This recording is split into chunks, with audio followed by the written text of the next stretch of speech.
Bada bing, bada boo. Brookfield Police! The RP said there was a stalker. Oh. 82 days before the murder, there is a break-in. And in the event of a break-in, usually something is going to be stolen from the house. Most times, it's going to be whatever that is within reach and is the most valuable. Nobody is breaking and entering, risking jail time to steal a can opener and the remainder of your laundry detergent. They want electronics. They want cash. They want things that they can resell and make money from. This is a literal cash grab with a side of trespassing. That's what most break-ins are.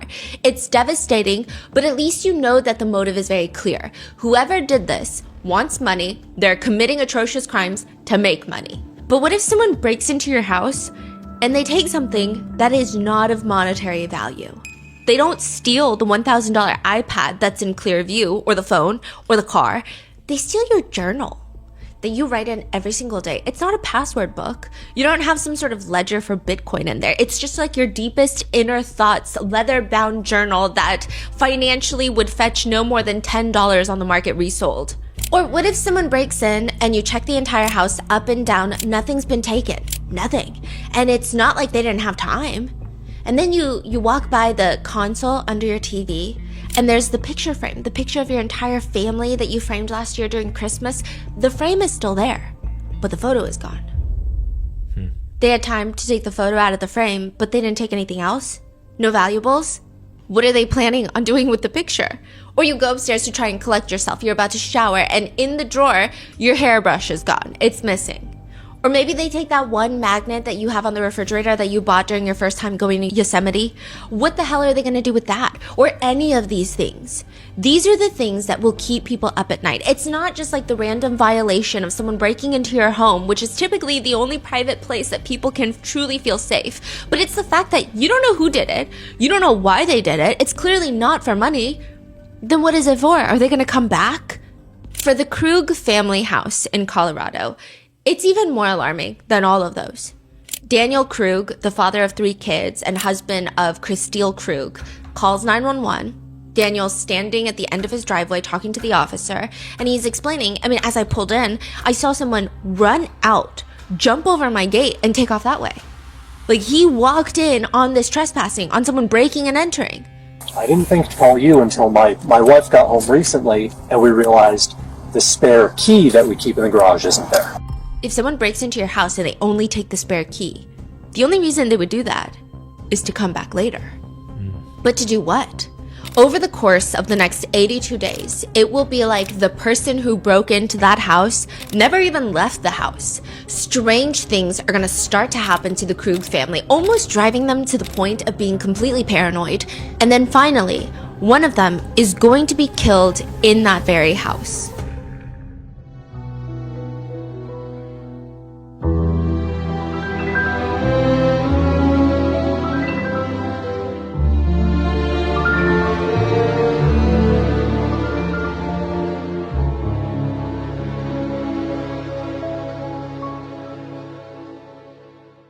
We would like to thank today's sponsors who have made it possible for Rotten Mango to support the National Network to End Domestic Violence.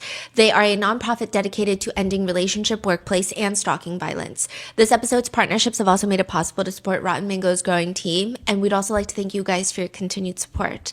As always, full show notes are available at rottenmangopodcast.com. Today's episode includes mentions of stalking, DV, so viewer discretion is advised, and please take care, take breaks, and with that, let's get into it.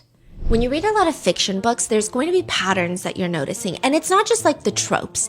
It could be the 7-point structure, the hero's journey. Save the cat is like a popular one. It's the outline of the story. And oftentimes, I highly doubt authors are even using outlines like this. Save the cat? It's like a storyline. A lot of movies and books follow this exact point progress. It's like the progression of a story. Like third chapter breakup? Yes, like a third chapter breakup that I always complain about. It's like that. But like third chapter breakup is maybe more so a trope, but this would like fit into the whole from start to finish. There's almost like an outline of ups and downs. And it's very interesting. I think it's because humans are comfort creatures. We enjoy stories with similar journeys, similar endings. The point is, if you read a lot of bad fiction, you notice these frameworks. If you read a lot of good fiction, which most fiction is good, you won't even notice these frameworks because they either don't follow it to a T or they do it so well that it just feels like a brand new story in a brand new world. But ultimately, most books can be boiled down to the 3-act structure, which is how I'm going to boil down this case for you. Not because I think that this is reminiscent of a fictional storyline, but because somebody involved in today's case thought that their plan would play out like the movies. They even mention movies and fiction multiple times. Act 1 is the promise.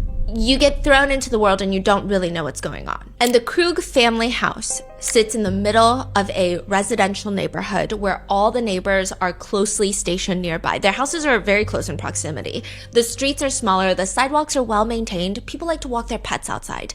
It's the neighborhood that a lot of the houses decorate for Christmas, and at night you have to close your blinds, otherwise the red and green, not so jolly anymore. They're gonna drive you crazy when you're trying to sleep, but not December of 2023.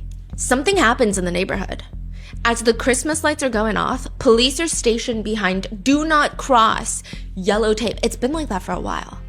Eventually, a neighbor stops the car in front of an officer and asks, "Are we safe?" We live in the neighborhood. Are we safe? Neighbors are asking, "Are we safe?" I mean, it's a good question, considering in one of the houses that looks just like the others on the outside, it's like a regular, nice family suburban home, there is one family that is preparing for something. That's what it feels like. They have a whole gun safe filled with weapons, and there's schedules to go learn and how to use these guns. They have family codes. These are not just shared between parents, but with the children. Orange means caution, near normal operations. Red, high alert, limit visitations. Like they're talking to each other. Today is code orange, or right now it's code red. Yeah, or like certain activities are orange, red, nuclear, and they wrote it down. Okay.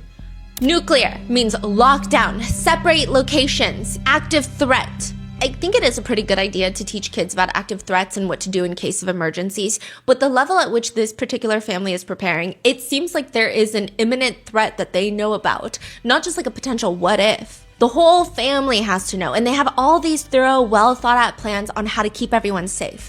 On a separate piece of paper, it reads, needs gun training, add walking lights, add fence lights, add outdoor cameras, add front door security, protection orders in place, trim landscaping for visibility, add extra security system, replace sliding glass door with regular doors. What are they preparing for?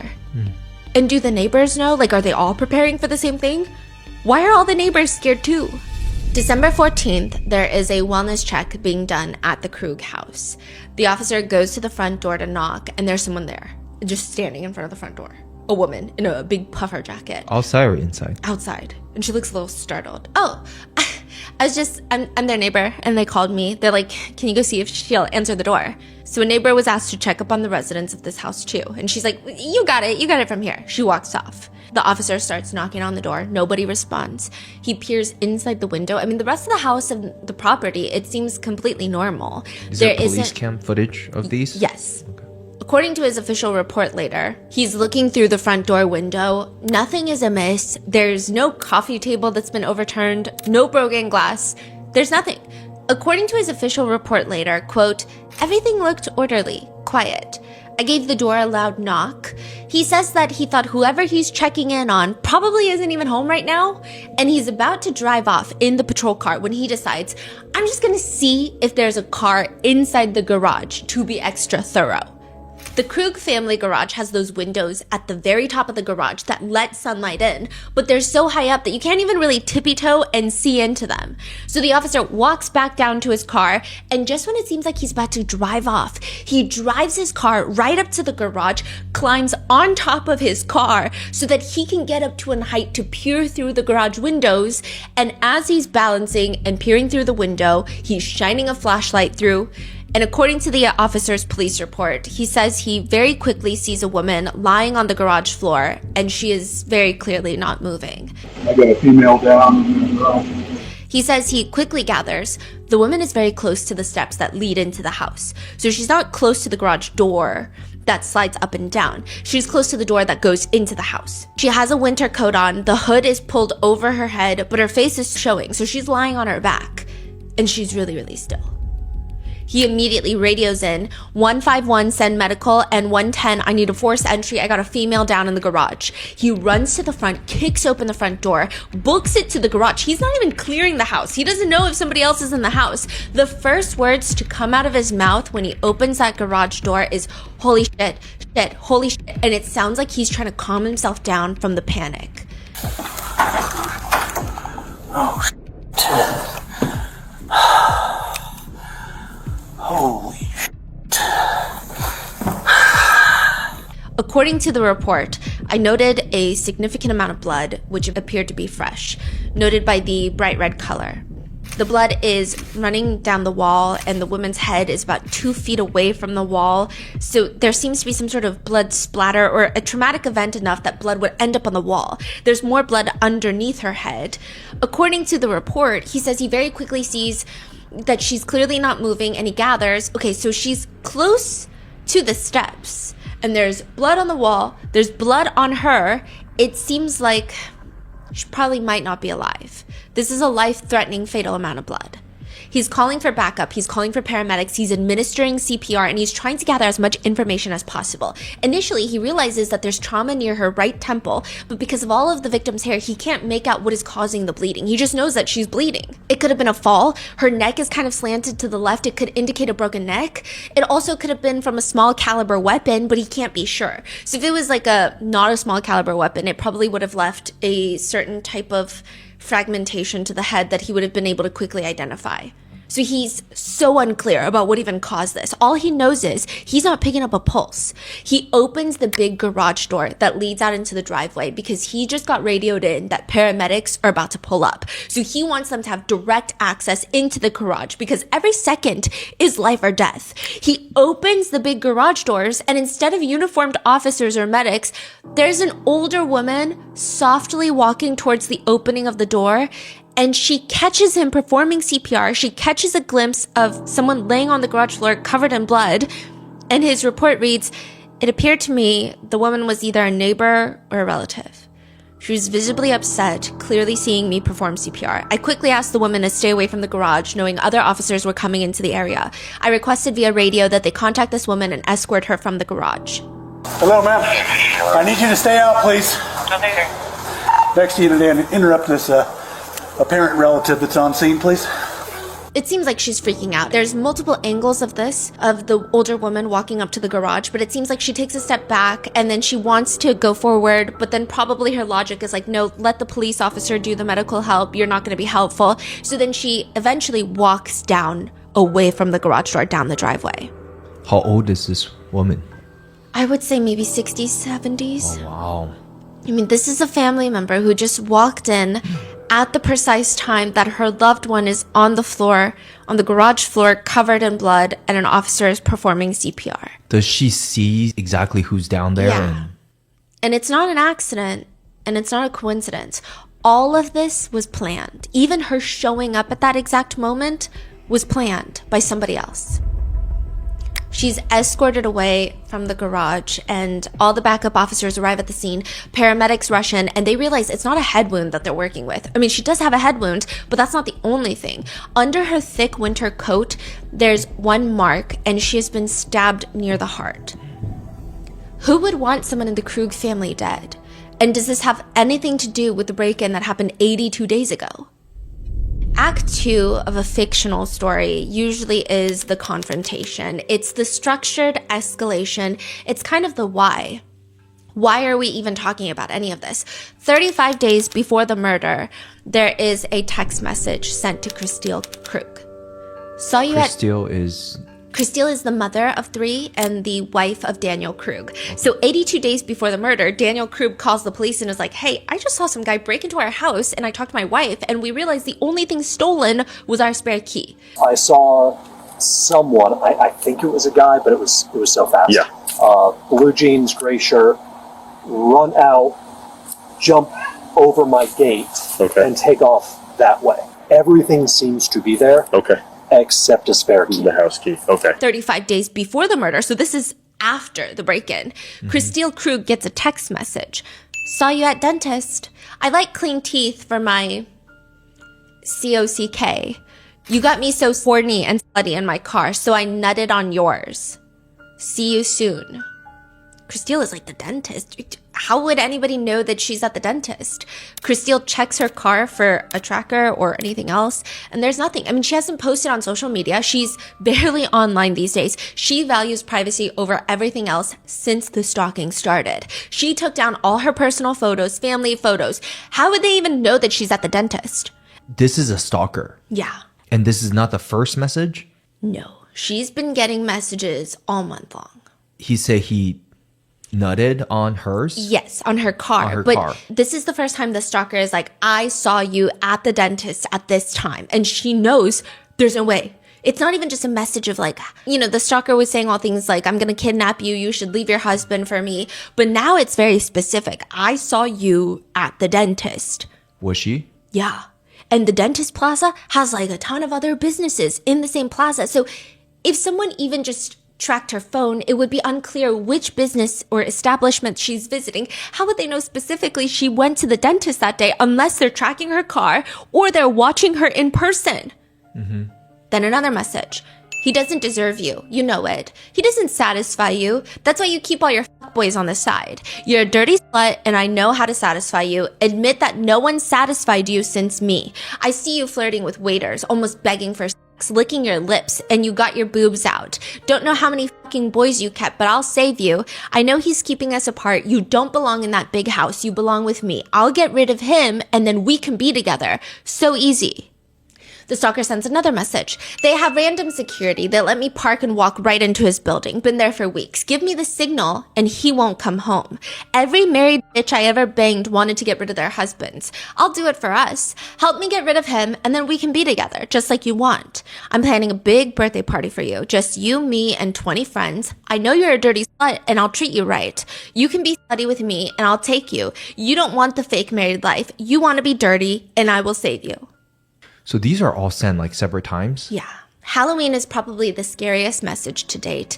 It's a picture of Christelle's husband, Daniel, while he's leaving work. This your husband? Drives like slow old lady. Can't believe you want to suck his dick, but not mine. He needs to drive safe. Don't want to clear rubber hose in his tailpipe, does he? What exactly is the photo like? It's of Daniel getting out of his car going into the work. How far? Is it very close by? Really close. It's like if someone were to park nose in and then I were to drive right by and take a picture out my window. It's not from 5 parking spaces away. It's like if you're at a Trader Joe's and you're driving by one of the parked cars and you just stick your hand towards the passenger seat and take a photo. What was like the first message though that she received? Are you going to go over that? Yeah. Okay. Now, whoever the stalker is, they're now following the entire family. But how? It's like they have eyes and ears everywhere. How do you follow an entire 5-person family? 4 days later, a picture of a man's private parts come in with the question, what do you think? It's only escalating. And this all started October 2nd, 2023. So the break-in happens earlier than this, but the very first message comes in October 2nd, 2023. Christelle gets this. It's, hi, Christelle. It's Anthony. Hope it's okay I looked you up. I go to Boulder, Colorado, every few weeks and I thought we could hook up. Christelle doesn't respond, mainly because it's like a really odd message from an old friend of hers. It's her old high school boyfriend. Christelle is now married. She has 3 kids. One of them, I think, is in high school now. Like 20 years ago. Yeah, who's thinking about their high school boyfriend from decades ago? It's not like they have the same circle of friends either. He knows she married a guy named Krug and they have 3 kids. Why would she even meet up with him? They haven't even spoken in so long. But the next day, another message. Are you there? You should say yes when I offer a pity fuck. Whatever. Saw your pictures, you got fat, but your loser husband won't fuck your fat. You should kill yourself. That just second day? Yeah. But it's not just text messages. Emails are coming in. Your license plate expired. Gotta fix that. She checks. Her license plate is expired. You and your husband down to Eiffel Tower? Then the dentist messages, and Christelle starts feeling rightfully paranoid. But there's also nothing that indicates that somebody is following her. I mean, she's been tracking what cars have been on the street outside her house. All normal cars that always pass by, nothing abnormal. I would imagine that there's more than one exit out of the neighborhood, so if Christelle switches it up each time, then how would he even follow her out? Christelle calls an officer to the house to check out her car. There's nothing. There's no tracker. There's nothing. But they can't even do anything. Even though every day there's a new message, if it's not from the stalker, it's from somebody else. Like a text message from someone else, seemingly unrelated. Hi, saw your post on Ion Canto. Are you still looking for some men to join you? So I guess it's like a group text. Yeah. Christelle responds, can you tell me which ad this was for? About you wanting a train? I believe someone may have taken out an ad with my number. Could you share the link or the title of the ad, please? No response. Wow. The entire Krug family has this heightened sense of anxiety about all of this. I mean, the pictures, the stalking, the threats, it's just starting to become overwhelming.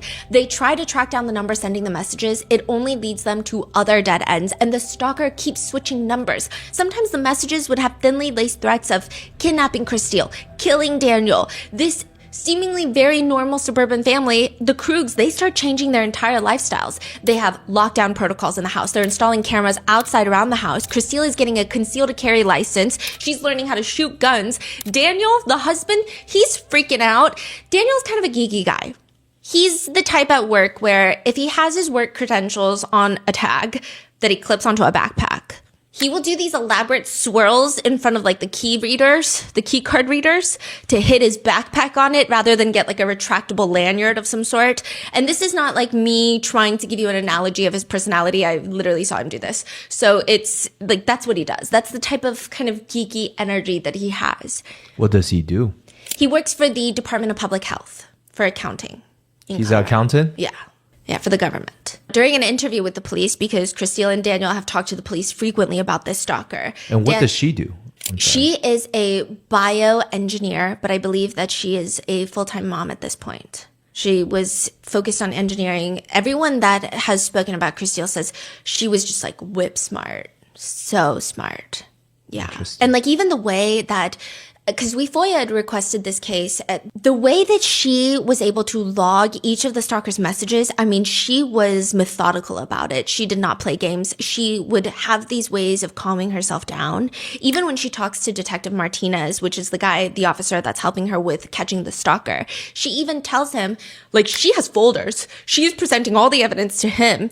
And she's telling him, I know the whole point is to freak me out. So I'm trying to keep that in mind. So she's like logging all of these. So the police saying there's nothing they could do about this? The police have put out warrants for these cell phone companies to get extra data. But these cell phone companies, they're very sensitive about giving out any sort of information until it's too late. Is it like a known caller or is it a fake number? Yeah, it's like text now numbers where you can generate like a Google number. Right. And then if you give a warrant to Google, they're going to stall until maybe somebody's dead, then you can get an expedited warrant to catch a killer. But at that point, it's kind of too late. Yeah. During an interview with the police, Daniel is just saying like, I went to the grocery store briefly on Tuesday, and someone behind me dropped a can, and I panicked. So what am I doing? I'm panicking, and I'm doing a shitty job of protecting my wife.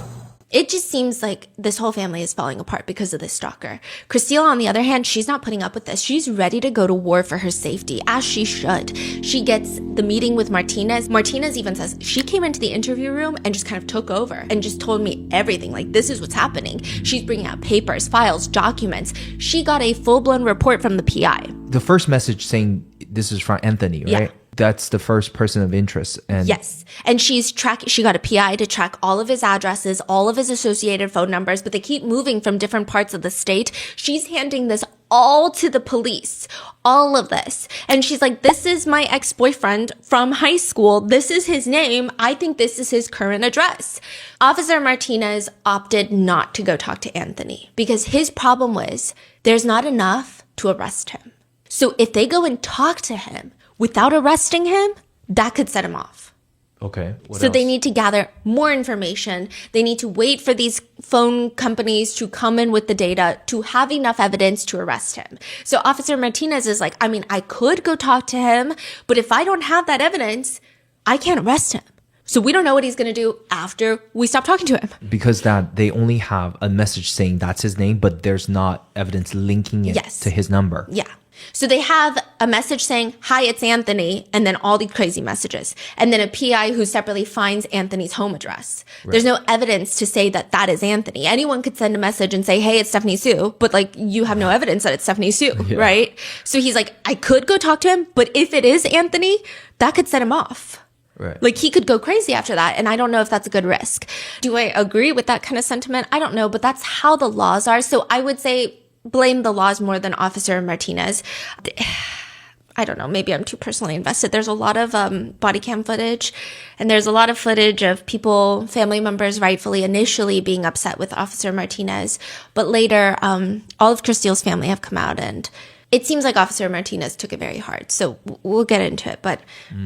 Because the way the laws are set up, it's not like Martinez doesn't want to go and talk to him. It's not like he's being lazy. It's more so, I can't even arrest the guy. And I keep trying to remind myself this is intending to be terrorizing. This is intending to scare me. So like, I'm like, okay, take a deep breath. Take it back. Yeah. Christiel tells her family members, it's either going to be me or him that's dead. And I'm going to do everything in my power to make sure it's not me. If this were a fictional story, which it's not, and again, the only reason we're comparing it to one is because there's somebody in this case that thinks that this is going to play out just like the movies, is going to be this theatrical, beautiful, cinematic ending, and it's not. But Act 3 is the resolution. It's typically where everything collides together, the clues start clicking into place, the story's central question is answered, usually who did it and why. At the Krug house, backup officers, paramedics have all arrived, but it is too late for Christiel Krug. She's dead. She's been killed. Someone stabbed her in the heart in her own garage. One by one, all the family members are arriving to the house. Christiel's mother was the one that saw when the garage first opened. That was her own mom outside? Yeah, that was Christiel's mother, and she is now being comforted on the street by the neighbor in the puffer coat. Nobody knows if Christiel is dead yet. The officers don't want to tell the family members until everybody's gathered. Christiel's dad, Lars, arrives. Christiel's brother, Lars Jr., arrives. Her sister-in-law, Kate, arrives. The last person that they need to wait for is Christiel's husband, Daniel. Thankfully, all the kids are in school. The police don't want to tell anyone until they're all gathered. Daniel's the last to arrive, and he parks further away because there's cop cars all surrounding the house. He runs up to the cops. They're telling him, back up. Under no circumstances are you going into that garage right now. My house. Hey, stay back, stay back, stay back, stay back. This is my house. I understand. He freaks out. They tell him family's on the side. He books it to the family. Nobody's giving him information. Finally, an officer walks over and lets them know that she's gone. Daniel's on the ground. He's on his knees. He's sobbing. Even Christiel's mom is comforting him because there's just a lot of guilt coming in. Daniel is hyperventilating, saying things like, I didn't protect her. I was supposed to protect her. I was supposed to protect her. Christiel's autopsy states that she was attacked from behind with a blunt object, bludgeoned in the head, rolled over before being stabbed in the heart. All everyone knows is, unless the police catch this guy, Daniel Krug is probably next. And if this were a fictional story, if this played out like the movies, this is where the resolution would come in. They would all find the guy, Anthony, the guy that's texting and stalking Christiel. They would arrest him and all the questions would get answered. Anthony's a bad guy. He'll get what's coming to him. The story isn't happy at the end because how is it going to be happy? But you get to see Anthony rot in jail. But this is not like the movies or the books. I mean, this is real life. It never happens that way. Through the body cam footage of the officers at the Krug's house, there's this one part where all the officers are pulled to the side, away from the family members, away from the neighbors, and one of the officers tells the others, yeah, I don't know the backstory. Husband said there was a dude who's been stalking her and threatened to kidnap her. Where's this and dude Martinez from? was involved, and Martinez just said, hey, this is a Jim big or old... something? I don't know, dude. I don't know the history on that part. Martinez does, though, and he said he's coming in. So, Okay. like I told him, you can see if Butler needs photos with this big old house. Other than that, we're just kind of securing the scene and waiting for detectives, you know? they all point to the blue piece of tape. So over the Google Nest camera on the front door, there's a blue piece of tape covering the camera. It's like a Ring camera, right? Yeah, and they just covered someone came and covered it with blue tape. And the cop is like, did you do that? The guy's like, no. So they're like, that's interesting. It's really interesting. The officer that first arrived at the scene, obviously adrenaline was rushing once he saw a woman down in the garage, but he said that when he kicked the front door, he didn't feel a lot of resistance. He doesn't think that it was dead bolted. Like maybe there was a lock, like the bottom lock, but it wasn't dead bolted. Maybe just the handle was locked. But the most interesting conversation the police have, away from the ears of family members and neighbors, is that this is still an active investigation. We're going to treat every single person here as a potential suspect. That night at the police station, Daniel, Christile's husband, is about to leave after answering questions, along with the rest of Christile's family. So they're all coming in for interviews. And he turns, and before he leaves the police station, he stops in the police lobby, and he's talking to one of the officers, and he says, He took my children's mother for Christmas. They're never going to get over that. I don't care if you capture them. I don't care if you kill them. Find them. Don't just assume it's me. Keep looking. What do you... Don't just assume it's me? Yeah, what do you mean, assume it's me? Daniel is Christile's husband. Daniel says so himself. I've seen the movies. It's always the husband, isn't it? But you need to find him. Inside the Krug house near one of the action plans, in case the stalking escalates, there's a tiny little post-it sticking to a bookshelf, and it reads, "Whoever fights monsters should see to it that in the process he does not become a monster. If you stare long enough into the abyss will gaze back into you. Nietzsche." Handwritten? Handwritten. What does any of this mean? Informing the adults of the Krug family of Christile's murder is one thing. To inform her 3 kids is a totally different situation. And this happens to be one of the... Okay, like I could... Sometimes words are very bland. I feel like the words heartbreaking, gut-wrenching, horrendous, heinous, they're all pretty empty at this point. I think it's just so shitty. I believe it's the eldest daughter. She's in high school, and she already knows that something is wrong before police and family members come to pull her out of school. She's in the guidance counselor's office when the first officer shows up, and she's explaining like she saw a lot happen through her phone because this family has been stalked. They likely all have access to the phone cameras, and she's like in high school, so definitely she does, and they're probably all alert watching for any suspicious activity, and she's crying, and she says, "My phone notified me of my house cameras going off. There's police at my house." There was police at the house and an ambulance, and there was a stretcher. I couldn't bring myself to see who was on the stretcher, so I called mom and dad. My dad picked up, and he's crying, and he like wouldn't tell me what's going on. He told me to shut off my phone, and my aunt is coming here to pick me up. So the officer is trying to gather intel, because the officer knows everything that's happened too. What has been going on at home? So this dude has been threatening my mom, stalking her, taking photos of my dad, saying that he's gonna kill him. Do we know who this person is? One of her exes, I don't know his name. Like an ex-boyfriend? Yeah. And they broke up a while ago. They ended it as friends, so this has all come as like a really big shock to my mom.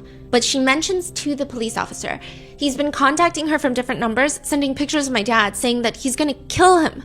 He hasn't mentioned anything about me and my siblings yet, which is good. He posted something to a website trying to recruit guys to help him with whatever plan he's going, and he's been contacting my mom through all of this. And so my mom has contacted the police, and she has like a whole bunch of people on this case, but the thing is, he's making it sound like she's helping him and she's not. So we're really afraid that the police are gonna turn on us. So she's been trying to protect herself, so she has a gun, and she's in the process of getting her concealed carry license so that she can protect herself and us.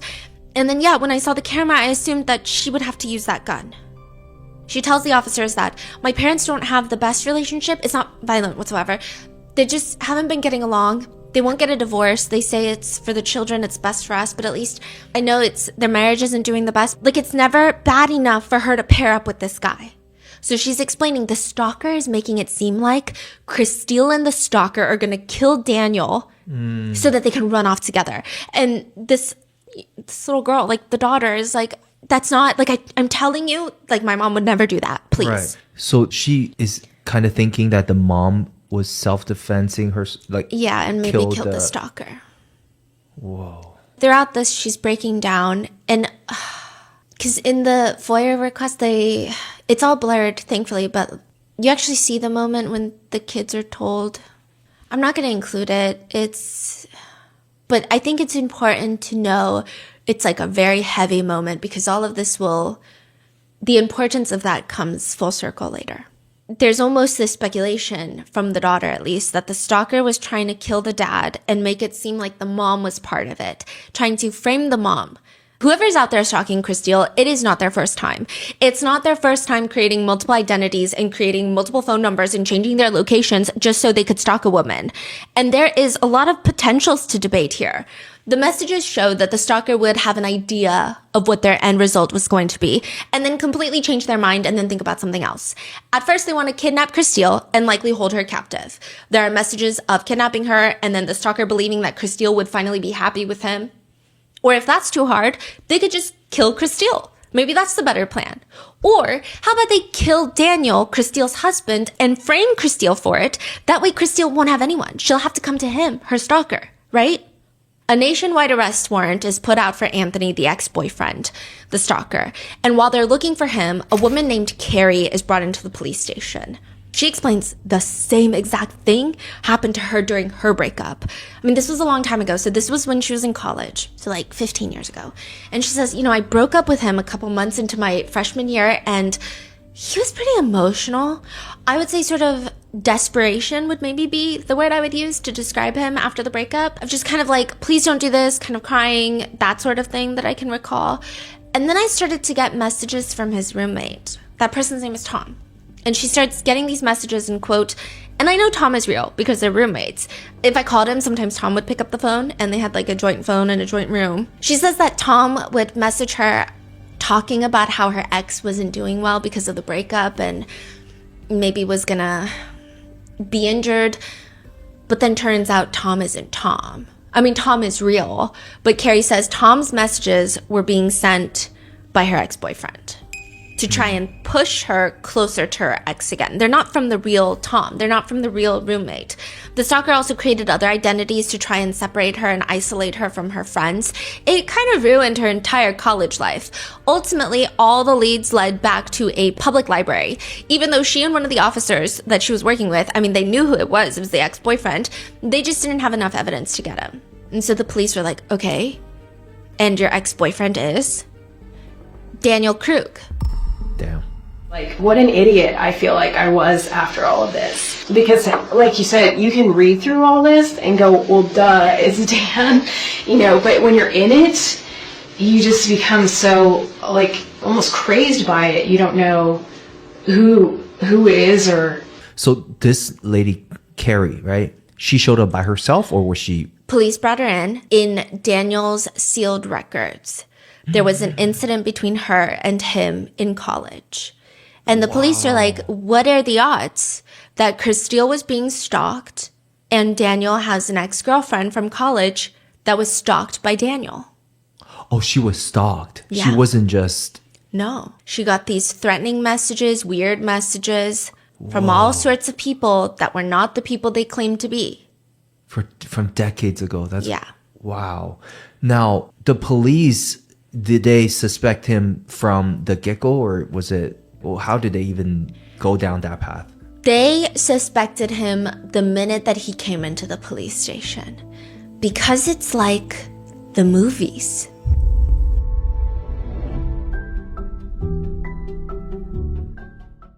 Have you ever waited for an item that you thought you bought online, but then it never comes? Every time a package was delivered, I would rip it open and then I'd be shocked. I'd be like, what? Why is this not here? To the point where I would go back to my email, try to figure out, hunt it down. Why hasn't it been shipped? Turns out I never bought it in the first place. I just had it in my cart and I had been thinking about it so much that I tricked my brain into thinking that I bought it, which made me think, I wonder how many customers this is happening to and how many businesses this is happening to, which is why I will forever be obsessed and not stop talking about Shopify. For a limited time, we had a collection of Grandpa Mango's art for sale online, and Shopify was like the secret formula to launching our small business. The purple shop button is the secret ingredient. It's just one tap at checkout. You don't have to dig through your purse and your wallet for your card. You don't have to re-enter your addresses. It's the kind of thing that once you have it, you cannot imagine going back. Shopify's Shop Pay is trusted by millions of merchants across the globe, and it's the single biggest reason Shopify has the best converting checkout experience on earth. Shop Pay removes the friction that kills sales at the finish line. See less carts go abandoned and more sales with Shopify and their Shop Pay button. Sign up for your $1 per month trial today at shopify.com/rotten. Go to shopify.com/rotten. That's shopify.com/rotten.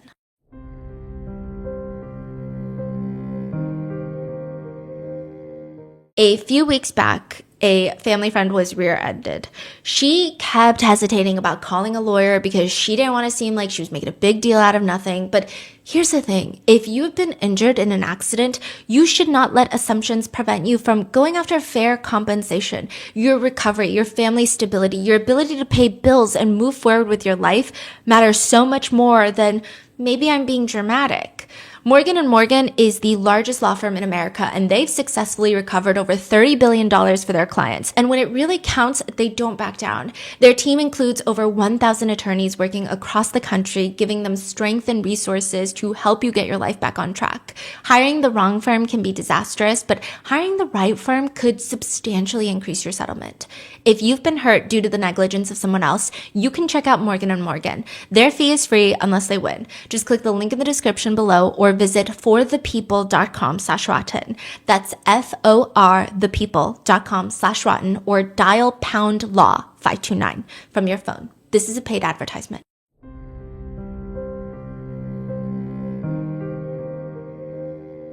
A lot of people will tell you that the smartest murder is the one that you have never heard of yet, because that's the whole point. It goes undetected. But a lot of people have been calling this case the smartest, most calculated murder in recent history. The months of planning, creating fake identities, using fake phone numbers, IP addresses, buying multiple gift cards, and it all falls apart with the acting. It's like a B-grade movie. It's like the type of dialogue that you really only read in a book. Daniel Krug thinks that the police are onto him. He thinks that they're just trying to look at him as the suspect. I mean, yeah, they're still trying to find Anthony, the ex-boyfriend, but they've also just spent hours interviewing Daniel after Christile's body was found. Hours. All the other family members were let out early. Why is Daniel the only one staying behind? They're asking him in-depth questions that can only point to them being suspicious of him, and when they finally let him go at the end of the night, Daniel's about to leave the police station, and he turns to the officers and he says, I want you to find who did this. Because I know it. You don't believe that? Fine. Just don't stop looking elsewhere. Focus on me. Okay? I'm the f***er who did this. Are you married? With kids? Divorced? Right behind you. I don't care if you capture him. I just want the f***er to pay. He took my children's mother for Christmas. They're never going to get over that. And with that, he walks out of the police station. It's like straight out of a James Patterson novel. Nobody talks like that in person. Nobody whispers like that in person. It's very odd. I also think that we as people recently have given too much grace to the phrase everyone responds to grief differently. It's true. I think it's very true. But some things, if they are sending your radars off, if your gut is saying, okay, this is so bizarre. It's not even just like, oh, I probably wouldn't behave like that if I were grieving. But like, wow, I'm so shocked and thrown off by this. I don't think that we should all just chalk it up to, well, everyone responds to grief differently. The police have a theory now. The way that Daniel has been talking, the things that family members have told them, they believe that Christile wanted to divorce Daniel, and Daniel decides he's going to pretend to be a stalker to drive his wife straight back into his arms. This will be the catalyst that brings them closer together. This is what they need to reconnect. These are theories from the families?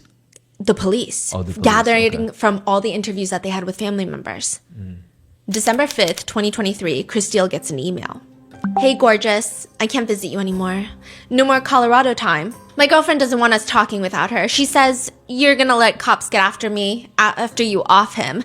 But she doesn't know you like I do. We got a new place with lots of room on the East Coast. She said you can move in with us. We like 3 ways. Trash your husband and come. You know how to get me when he's dead. I mean, it's kind of a nonsensical email, but ultimately, it kind of seems like the stalker is going to lay off. He's saying, like, I'm moving to the East Coast. I don't have time to go to Colorado. I mean, this is what Christelle thought. But 9 days later, Christelle is dead. And that's what the police can't wrap their heads around. If Daniel is the stalker, let's say hypothetically he is, why would he send this message saying, hey, I'm not going to come to Colorado anymore? And then why would he kill her at the end? Because they thought maybe Daniel's sending these messages to get his wife closer to him. Mm-hmm. So if Daniel's the stalker, why would he say, like, hey, I'm the stalker, I'm going to lay off? Because that would indicate the relationship is going well then. Maybe Daniel's like, oh, she's already so close to me now. I don't need to keep stalking her. We've, like, fixed our problems. In the FOIA request, we got a ton of videos where Daniel is sitting in front of a white cinder block wall, and he's got a phone up to his ear, and he's staring at the screen with his parents on there. Have you ever gotten like jailhouse calls with the families? Calls, like sometimes audios. You'll get random audios, but really they don't like to give these out. How many hours of that did you get? I think overall we had hundreds of videos because there were a lot of officers at the scene of the crime and every single thing was body cammed. I mean, there's a lot of body cam video that ultimately we would sit through and then it would be like a 1-minute conversation at the end between an officer and a neighbor and the officer is just like, drive around. This is taped off, drive around. I think it was like 100 jail call videos. Dang, okay. It was a lot. And a lot of them is like just yapping. A lot of them is weird. And Daniel is sitting in jail. He's about to go on trial for murdering his wife. And he's telling his family, I didn't do this. The stalker is still out there and they put the wrong guy in jail because they think it's like the movies and it's always the husband and it's not me and my kids are not safe. He's ranting. He's worried about his kids. He's adamant that someone else killed Christelle. And just like how her stalker wanted to set her up for his potential murder, he believes that the stalker set him up for her murder and nobody's listening to him. So now Christelle is gone. He's sitting in jail for something he says he didn't do, but nobody's listening and his 3 kids are out there and he's pleading with his elderly parents, I need them safe. I don't know where or who did this, where he is or who he is. I need my children out of Colorado. He's also concerned about Stockholm Syndrome. The kids are staying with family members on Christelle's side of the family, and he says, but now we're back to my original fear of Stockholm Syndrome. I do not know what she has been told. I do not know what she believes. I do not know if my children even want me anymore. Did he say Stockholm Syndrome or? Yeah. Like what in what context? Like they're gonna get Stockholm Syndrome with Christelle's side of the family and just believe whatever they're saying. And Christelle's side of the family thinks that he's the stalker. And he's like, no one believes me that I'm being set up. He's like, I'm probably sleeping like 16 hours a day because of the depression. I sleep, I read, I cry, and that's about it. And there's obviously frustration too. He says, I don't understand how you can put in a claim for wrongful arrest, wrongful imprisonment if you have to wait for everything to be settled. So he's like, I can't even file a claim for wrongful arrest until after the trial. We are in a digital and monitored age. They never produced a single photograph of me with phones. They never produced a single photograph of me buying anything. They never produced a single piece of hard evidence. Just identity theft. That's it. That's it. And we're in a world today where that's enough. DNA exoneration doesn't mean shit. Because someone can do things with a cell phone. Not a single photograph, not a single drop of blood, not a single scrap of DNA, not a single recording. Identity theft. It's all it takes to destroy somebody. So he's claiming someone stole his identity to do this. Daniel's parents are completely supporting him and they agree with him, but they're also concerned about him sitting in jail. He says about the food that he eats a lot of ramen because, quote, if you ever find yourself watching TV and you see a cat food commercial We look at those commercials here with a sense of longing. The collective decision here is that food commercials should be banned in jails and prisons because even horrible food, I would never eat Taco Bell, ever. It's disgusting. And yet I see ads for it and I'm like, that looks really good. It's clear the pressure is getting to Daniel, though. On the phone with his parents, Daniel gets emotionally charged because he's in jail and he doesn't know where his collection of valuable coins and medals are. Apparently, Daniel's mom spoke with Christile's family about it and they didn't know it either, where it went, and Daniel explodes. So that tells me that they are going through the house, and they're not supposed to. They were supposed to give a written list. No. You call, you text, whatever. They are not to have unrestricted access to whatever the fuck they want. And no. But what that tells me is they're sifting through everything, and they're looking for whatever is of value, because fuck you, Dan, because they don't want me in that life. And I'm not there. Okay, honey. Okay. They don't get to treat me like this. No, That's all I do. That's all I do. I'm the one who has to accommodate everything. They want to sell the house? Fine. I have to sell the house. They don't want to let me speak to my kids? Fine. I'm not allowed to speak to my kids. I get fucking nothing. I'm so sorry. I didn't want to hurt It's not your fault. It's not your fault. It's not your fault. Sorry. I told me to make you cry. Stop. I just wanted to hear my arms and hug you. And Mom is like, I wish I could make it all go away, Danny. Wait, this is so weird. Yeah. Is this giving like a movie? Does he talk like a toddler or what's? He talks so weird. There's only like one person I can think of that talks like that. In a time, kind of like, huh? It doesn't even make sense why you're being so theatrical. Like, grief is one thing. Theatrical is kind of weird right now. Like, it's so he's like angry, but in a very theatrical way. Yeah, it's like that. Yeah, it's like no.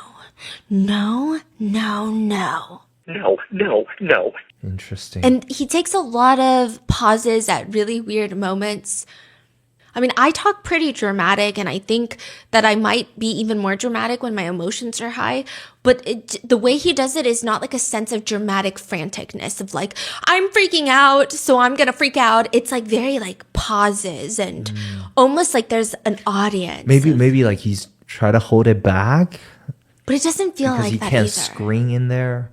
Maybe he can't throw a tantrum in there, so he's like holding it down to. But that's alarming too. Yeah. Okay. How are the kids? Daniel's asking. They were fine. They look good. They're keeping busy. But he just keeps getting angry at the thought because he comes back to it again where he thinks Christile's family members are taking things of value from the house, and he says, And I want a complete list of absolutely everything, because if I find out they're parsing out things among different family members, I'm going to be pissed. Okay. I want people arrested for stealing things from my wife's estate. His mom assures him that she took the jewelry box in his closet with his cufflinks, and Daniel asks his mom, did you find Grandma's ring? No. Then they stole it. Danny, please. It was with my cufflinks. And then I have to find out what pawn shop they're getting rid of all of my shit at. That's so weird. What's going on? You have a lot more things to worry about right now. Listen, okay, so like, does he believe he's getting out tomorrow? Yeah, and okay, all of these, like when you FOIA requested, they just put like jail call. Oh, no, it wasn't even like jail call. It was like public release, and there's like a bunch of numbers because that's how they, log it in their format. And so every time I'd click one, I have no idea what I'm getting into. Sometimes it'd be like his mom being like, oh yeah, so the weather today, and we drove, and like we made a snowman. And then the next one, he's like, they fucking stole it. And I'm like, every single one was so vastly different from the next one. Like you could have no idea what was going to happen in the next jail call. And then sometimes he's so composed and he's like, don't worry, guys. We have to be strong. And he's making jokes about Taco Bell. His mom keeps reassuring him, they're not taking your stuff. They're not taking your stuff. I wouldn't be too surprised if the police are listening to this call. If they stole my fucking ring, just like they stole my credit card information. The police? That's what he claims. Okay. As the murder trial is nearing, it's Daniel's brother who decides to tell him the truth. Daniel's brother is in a lot of these calls, and he tells him support is dwindling. Okay? From the families? Yeah. Mom and Dad want to believe you very much. I want to believe you very much. We wish, we hope And also, now there's not evidence that's been hidden, right? There's a lot that's come out. And as imaginative as I can be with finding explanations and ways to theorize how that, this or that could have been the reality, some of it is beyond even my creativity. Daniel doesn't really respond. And again later, on a private call just between Daniel and his brother, and now us and everyone else with a penchant for FOIA requesting cases, Daniel's brother tells him, I want to believe in you. And at the same time, I will be totally honest. I, from the beginning, have not really ever cared one way or the other. I do not want to see you where you are. I do not want to see you where you're going. Regardless of the situation and how it arrived, I don't want you there, and don't really care about guilt or culpability or anything like that. So he's basically saying, like, you're my brother through and through, and that's how I've been since day one. However, the situation got to where it got to. My concern now is your support is dwindling fast. The forensic stuff, the digital data is really tough for everybody to wrap their head around. Like I said, even I have to go through some fancy gymnastics to counter everything.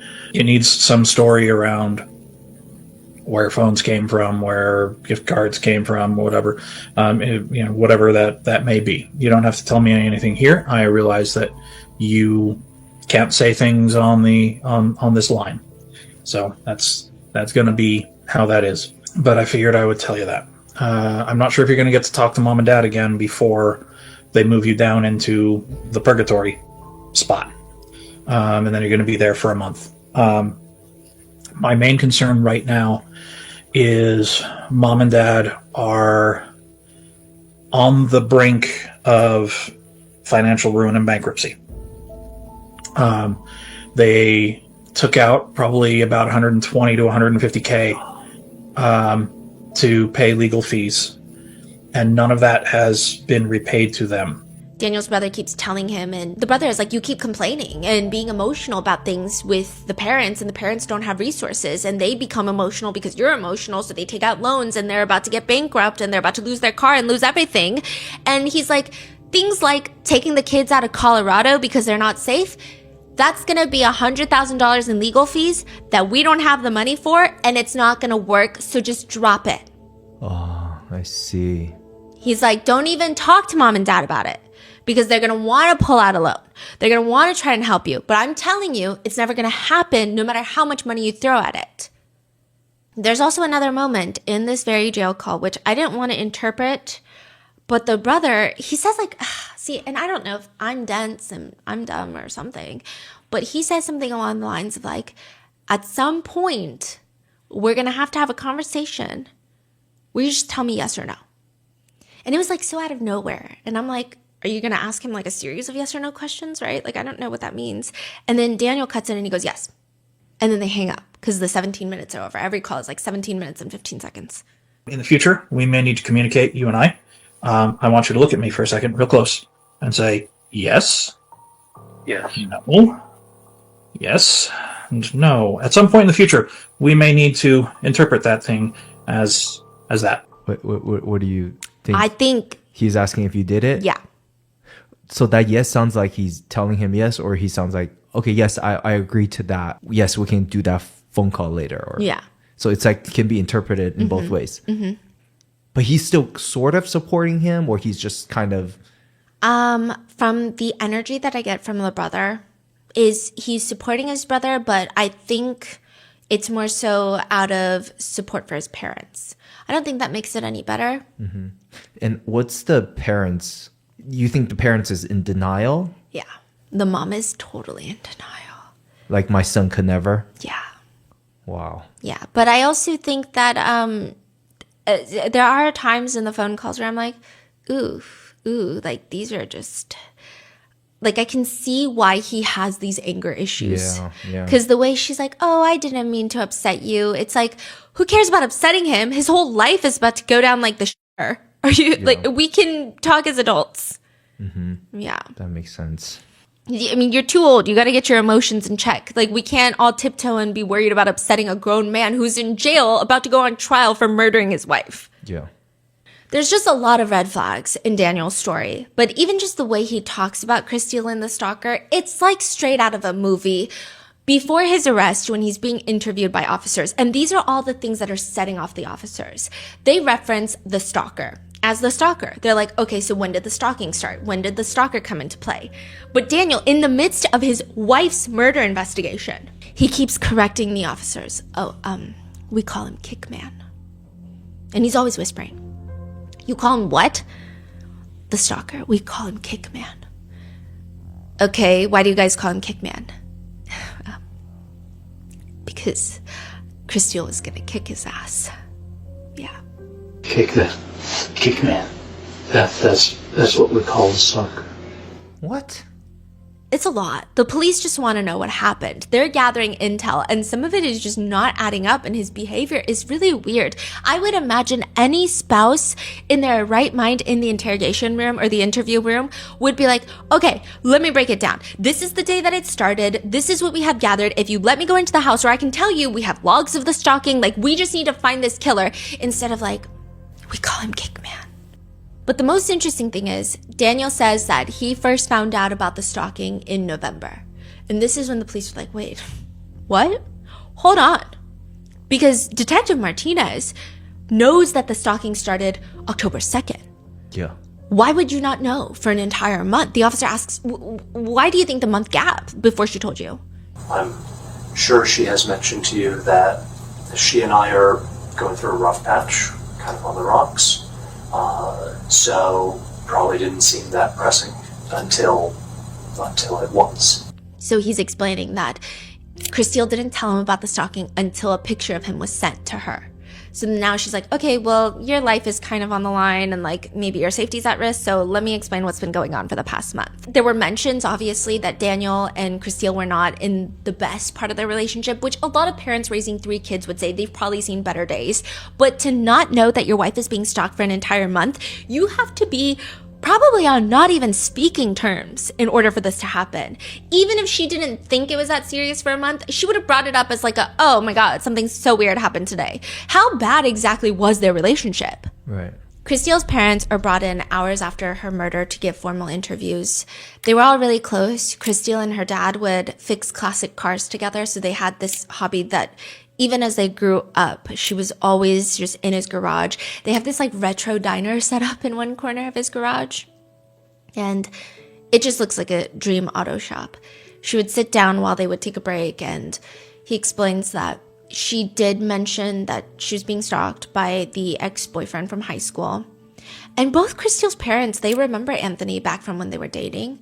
And they say he was always very friendly, very courteous, always had good manners. I mean, yeah, like it was in high school. Okay, people who knew them say their breakup was very high school. It wasn't even petty. They both worked at JCPenney. The whole breakup was because Christine was very much into academia. Like, she had a strong vision for her outlook in life. Like, she wanted to pursue engineering in college. She wanted to go that route. Meanwhile, Anthony didn't really know if he even wanted to go to college. He was still figuring things out. So the way that Anthony even spoke about Christine after they broke up, people said that Anthony spoke about her like she was his great first love. Naturally, he did reach out a few times over Facebook asking how she is. Nothing weird, but maybe he's upset that she never made any sort of advancement towards him, never wanted to see him, or maybe something big happened in his life and now he's turning on Christine. But how can somebody go from being this kind-hearted, genuine person to a stalker? Or like maybe Christine's parents didn't really know him. Christine's mom is a bit more open with the detectives. She's distraught, she's holding it together, and she's telling the investigators everything they need. Her life was hell these last months and last year. Her husband and her were not on good terms. He was in complete denial. She'd tell me how he was. Did she ever give you insight on what kind of led her to feel like her marriage was over, or? Dad is explosive, but I've never seen him, hurt her. He would hurt the kids, but, some people think the corporal punishment is okay with kids. Like what, physical Probably, yeah. Cheating? She was worried about that. But she told me he was in denial, that she told him that this marriage was over, but she would stay until redacted graduated. Just in my gut, I can't shake this feeling. And what is that feeling telling you? I can't shake this question. Is he the one that's been doing this with Anthony? This is like the first interview. Yeah. The mom who witnessed her daughter's death. Yes. She was comforting him at the scene. And now she's saying that maybe they're working together. Yeah. And it's just like a bunch of small things. It's not like a big, aha, we caught you. Just like weird. Even at a recent family birthday party, Daniel is out by the window the whole time in case the stalker is surveilling them in the neighborhood. But something about it just feels performative. Wow. It doesn't feel really anxious. It doesn't feel like, okay, I'm so stressed. It just feels like, look at me being a protector. Christile's brother, he knows that the two of them, Christile and Daniel, had been separated, but still living together mainly for the kids. He has a different take. He tells the authorities, she was fully convinced that it was Anthony. My mom has always been like suspicious, and I just like don't know where that comes from. Can you elaborate on that? Like suspicious how or? My mom? Yeah. It's like the difficulty finding Anthony. Like, why is it so hard to find Anthony? Why can't there, cell phone records or IP stuff? So my mom was very frustrated with the inability to locate one person who is so frequently contacting my sister. Like, why is that such a difficult thing to do? So my mom had that frustration, and so I think her mind starts to wander towards like conspiracy type things, right? Of like, oh, maybe it's the husband, or maybe it's Dan. And I don't know. I don't see it there just because, I don't know, Dan just seems so incapable of doing something like that to me.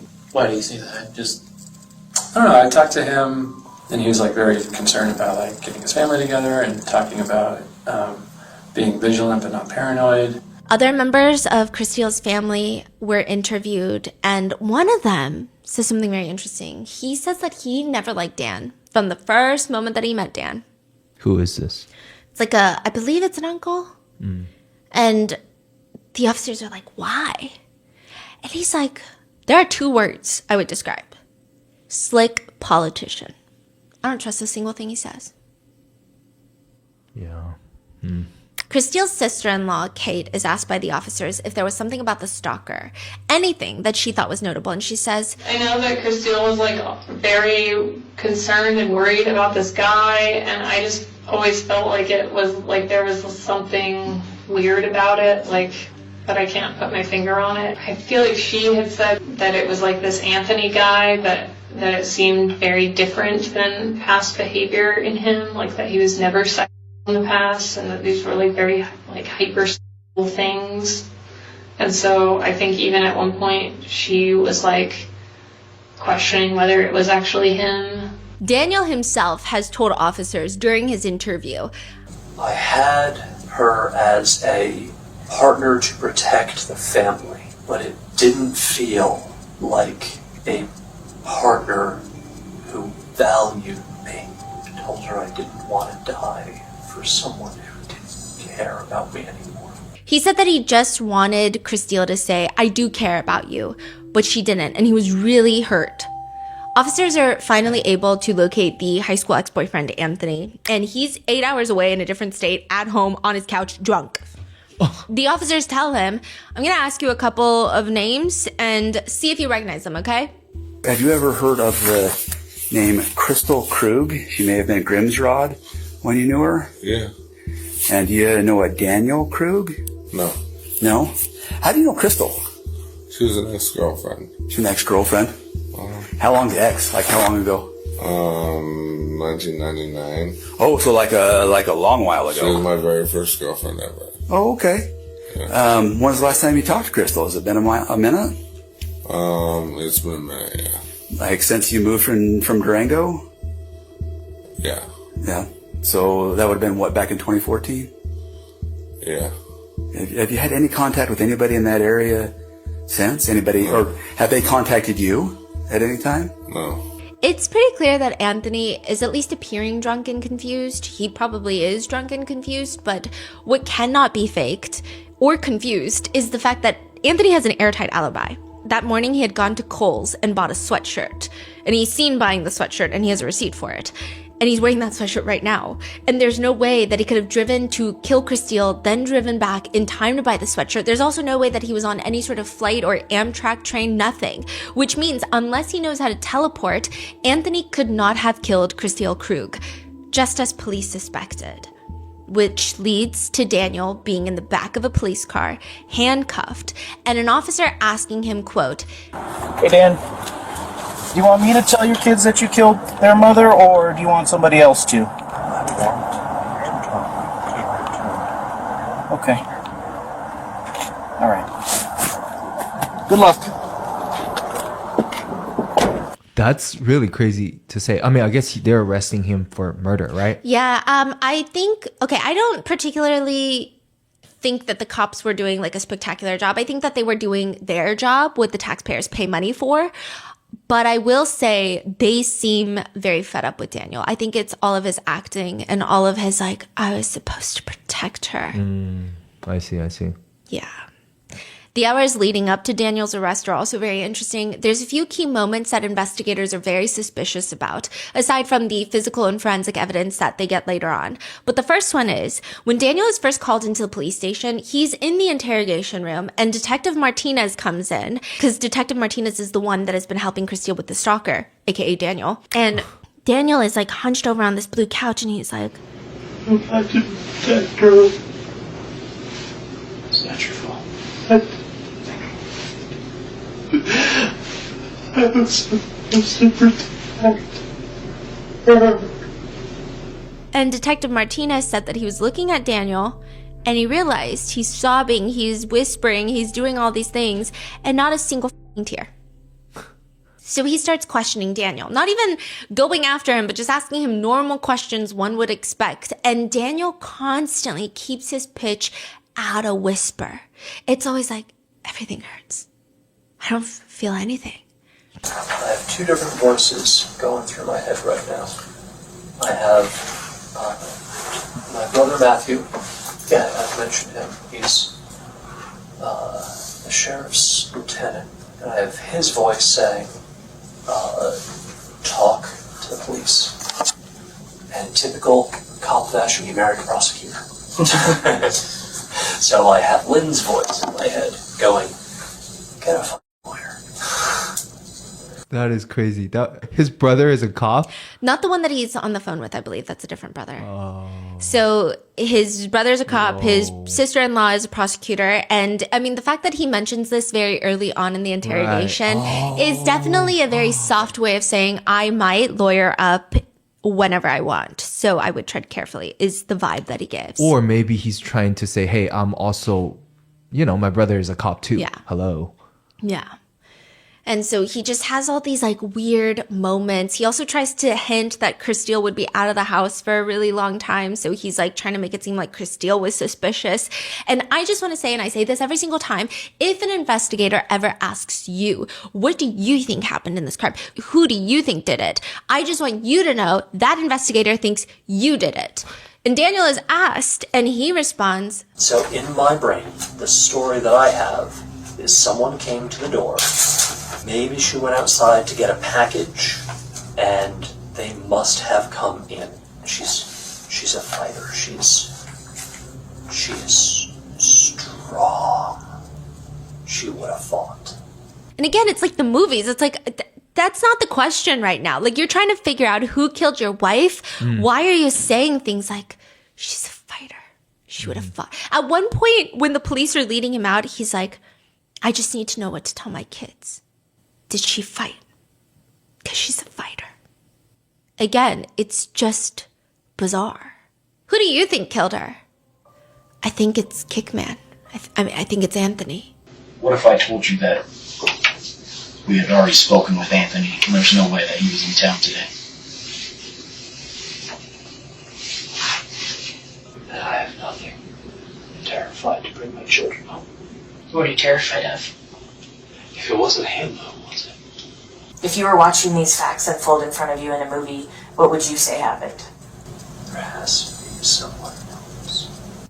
How was his performance, I guess, when he first came to the scene or found out that the wife is killed? When he is in front of the house, that's the moment where I would say we can't really judge grief. I actually had like a whole thing about this while I was watching the footage because I was comparing and I was like, okay, I don't know who would have a harder time because he is much more distraught than Christelle's mother. And I was thinking, okay, does that make sense for the spouse to be? I guess it would. And I was having all these different thoughts in my head. I would say when he gets to the house, he's on his knees. He does keep saying things like, I should have protected her. I was supposed to protect her. I was supposed to protect her. I think at that point, it's kind of believable. I don't know if that's how you would behave, but I think that's like when the applicable term of, well, everyone responds to grief and shock differently would apply.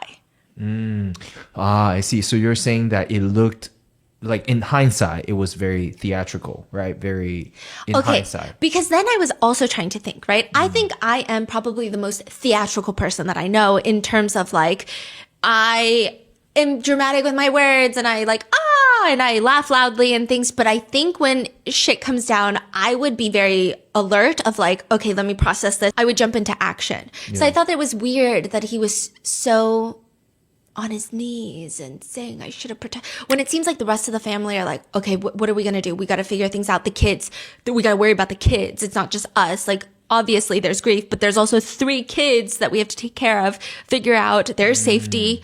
Like, so there's a lot. In contrast, you're saying that he is more in that, like, oh my God, versus other people kind of have their shit together. Yeah, I think like in that moment, I would probably have my shit together and then fall apart later. Because it's like, okay, especially when you factor in the 3 kids. Yeah.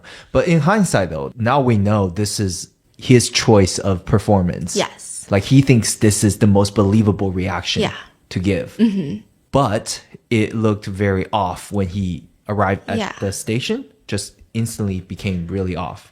Yeah, I think, okay, now in hindsight, obviously everything is clear in hindsight. I also think like the constant, I was supposed to protect her, I didn't protect her is really weird at the scene when he gets to the house. Because it's not about his kids, it's not about safety, and it's also not about like, we gotta find the who did this. Like, there is no action. It's like very him-centric. It's like, I'm the protector and I failed. I'm the biggest victim. Ooh, the guilt. Yeah. It's almost like he wants people to be like, you did everything you could.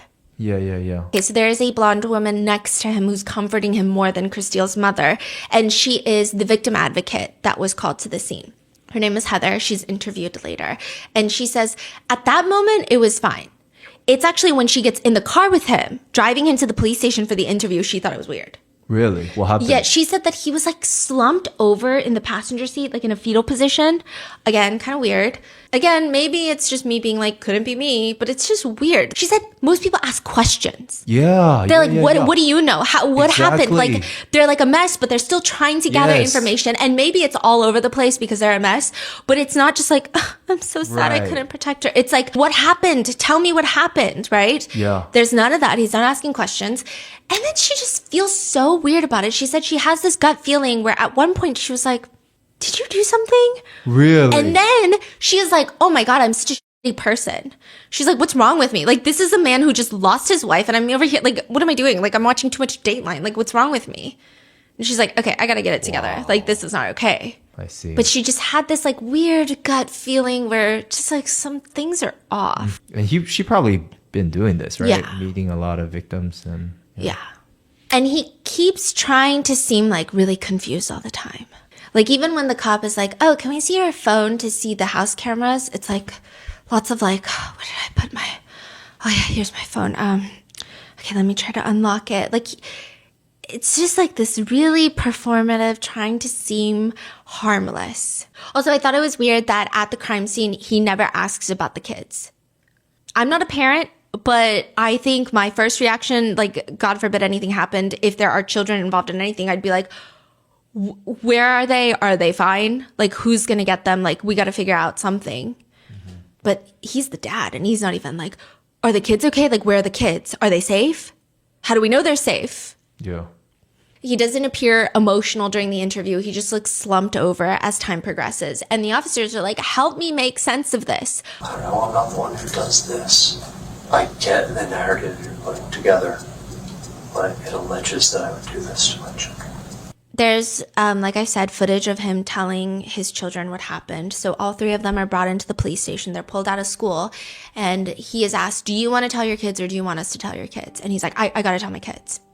So he sits down with them, he tells them, and they are like incredibly, there's not exactly a word that I would use to describe it. I think distraught would be a very simple word, but I just don't really know. I mean, one of them seems like she's in high school. The other 2 seem pretty young.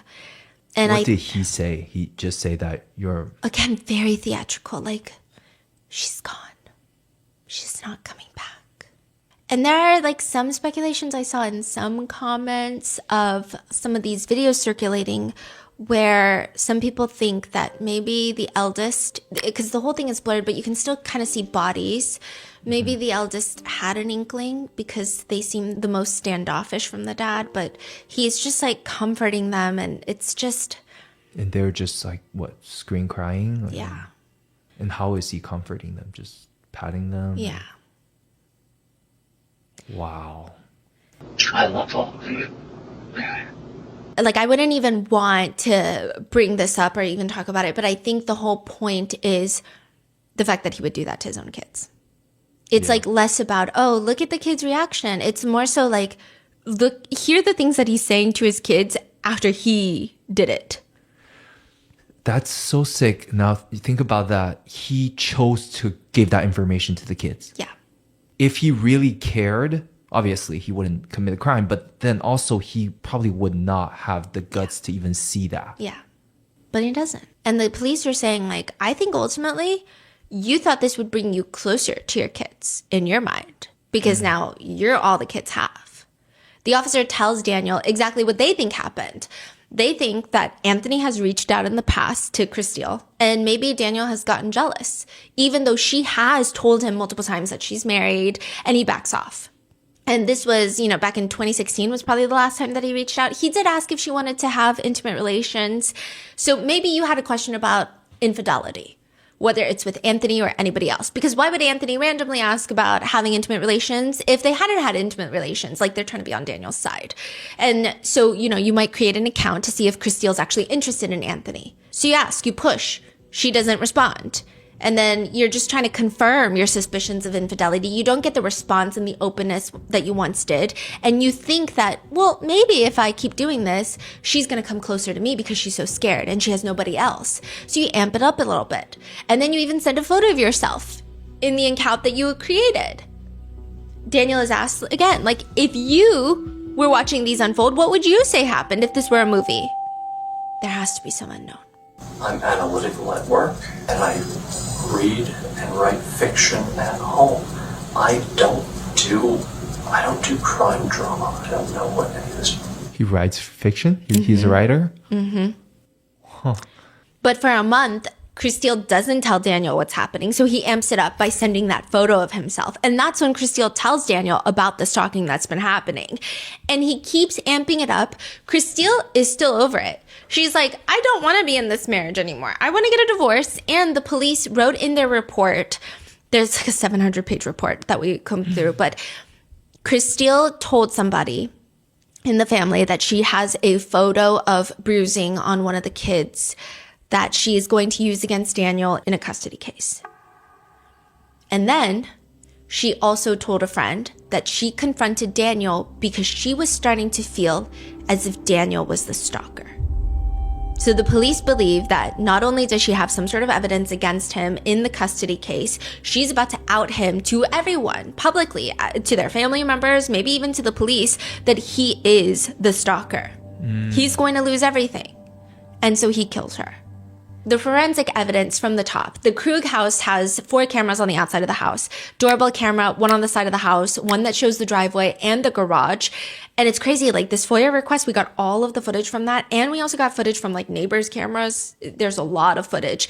But multiple of the cameras were turned off for 2 hours that morning. And the only people that could turn it off manually are Daniel and Christelle. It's only turned back on when Daniel goes to work and he is later than normal, his work time. And he also seems really casual walking through his office, which is unsettling after he just murdered his wife. He then comes back to the house in extreme distress. But when he calls that welfare check, he calls the police. He calls Christile's mom. He calls the neighbor. He's the one that called? Yeah, and he's also the one that called Christile's mom to go check up on Christile. For what reason? Maybe it's the ultimate revenge because it seems like he has this venomous hatred towards Christile's family. Right. But what made him decide to call a wellness call, like just out of nowhere in the morning? Yeah, so he said that he hasn't been able to get in contact with his wife, and it's weird because they had a stalker. So if they could just go check. He's at work right now. He left work earlier this morning. She was dropping off the kids. He called the neighbor, the mom, and the police. Mm-hmm. And he's like, it's probably nothing, but like just in case. Can I get either someone in the house to check in with Martinez, or maybe both, maybe a wellness check at the house? Yeah, we can go check the house. She texted me like, I don't know, 3-ish hours ago. All right, and then you said this was is this like a case for somebody threatening you guys? Yes. Okay. Martinez knows all of this. We have both been targeted by a stalker. Okay. Threats have been made against my life. Okay. And threatening to like kidnap her, which is why I'm nervous that she's not answering me. If you Thank you. hear from her before then or something changes, just give us a call back, okay? I can't focus here at the office. I'm going to be wrapping up as fast as possible and heading home. Okay. It takes me 45 minutes. Okay. So all right. Sounds good. I'm a ways out. Okay. We'll let them know and we'll have an officer call you, okay? Okay. Thank you. I don't know. For someone who's planning doing this for so long, there's also very dumb. Yeah. Like everything he does is like. There were also messages from Christile's phone that morning that she was killed. One of them was to Daniel that was sent after she was killed. Right, which, how is that possible? He's out of the house. He gets a text message when he's at work from Christile. Those are all scheduled. There was one scheduled to be sent out to Detective Martinez, one to her dad. All of them pre-scheduled. You can schedule text messages on Christile's phone, and someone had scheduled those messages. Who would it be if not Daniel? Because that needs to point to these messages were sent once he was out of the house. Mm-hmm. If the police didn't realize that these text messages were scheduled, they could have believed that Daniel was out of the house and Christile was still alive inside the house. Then you factor in some really dumb stuff. The day before Christile's murder, he's Googling how long, at least he spelled how correctly, but how long can you be unconscious without brain damage? How hard a hit for head trauma to go unconscious? How hard would you have to hit someone in the head to make them unconscious? Do people really go unconscious when hit in the head? What happens when you're hit in the head? The picture of Daniel getting out of his car at work that the stalker took of him, data forensics were able to uncover that it was on selfie timer mode. I guess the metadata can show if it was like taken with the front camera, the back camera, it was like selfie mode, front camera on a timer. Yeah, and that was my question. So he put a little... Yeah. He bought a burner phone, but he buys it not with a credit card, but with a gift card. That gift card is registered to himself. When he first starts messaging Christile, because she doesn't respond to that first message of like, hey, it's Anthony, right? He didn't know if the message was going through, so he decides to text himself from the burner phone and just the word test. He responds back, yeah. All the messages being sent, the emails being created, the emails being sent, they're all being sent from the IP address at Daniel's workplace, the Department of Public Health in Colorado. When authorities confront Daniel about it, he just says it doesn't make any sense. The Wi-Fi, we have public access and everybody knows the passwords. The Gmail account that you guys initially received with the photo of you in it, and the phone number, those originated through their IP addresses at your office.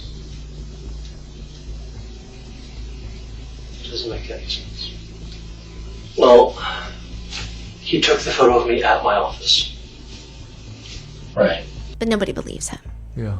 The trial takes place, and if you had any questions about how evil this guy is, even during the trial, the impact statements, this is when Christile's family they're going to come up and tell the judge about how this has impacted their lives so that the judge can be more thorough with sentencing.